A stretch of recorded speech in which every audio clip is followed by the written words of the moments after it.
We're going to bring in Sam Mednick now from the Associated Press. Sam is reporting on the war from Jerusalem. Sam, the Israeli military said Sunday it had struck more than 450 militant targets over the past 24 hours, including Hamas command centers and anti-tank missile launching positions.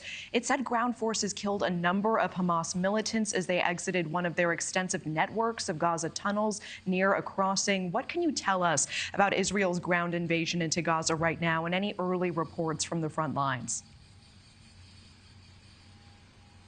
Israel has begun its second phase of the war. It is expanding its ground offensive into Gaza. However, it has stopped short of saying that this is the full-scale invasion that everyone is waiting for. It's not clear when that is expected to start. But they have hit, they said, within the last 24 hours, 450 targets. They did kill several militants. They didn't say exactly how many, but Hamas militants were killed along the Gaza-Israeli border.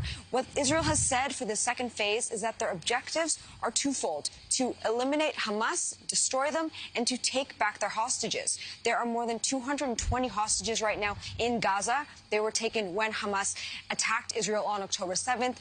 They killed about more than 1,400 people have been killed in Israel. The majority of those people were killed on October 7th.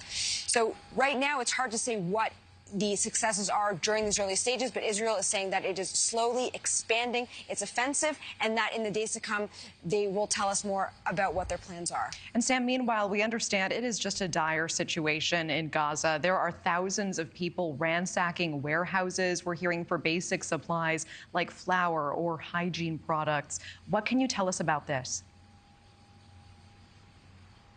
The United Nations said on Saturday that thousands of people ransacked 4 warehouses in Gaza. They took grains, they took hygiene supplies. They said that this really shows the scale of the devastation and of the exasperation, the exhaustion that people are going through right now. More than 1.5 million people nearly have been internally displaced in Gaza since the start of the war. The health ministry, which is run by Hamas, said that more than 8,000 people have been killed. And before the war started, Gaza was already in a dire humanitarian situation. 500 trucks were entering a day. Now that has drastically changed. Since October 21st, there have been approximately 100 trucks that have gone in. People say they are running out of food, out of water. They are running out of fuel they need for electricity and generators. Thousands of people are sheltering in hospitals. However, Israel has called some of these hospitals and told the Palestinians that they need to leave and that they need to evacuate. So the United Nations says that what aid has come in is only a drop in the ocean, and they are expecting the situation to become even more catastrophic as Israel ramps up its attacks. All right, Sam Mednick on the ground in Jerusalem for us. Thank you so much for that update.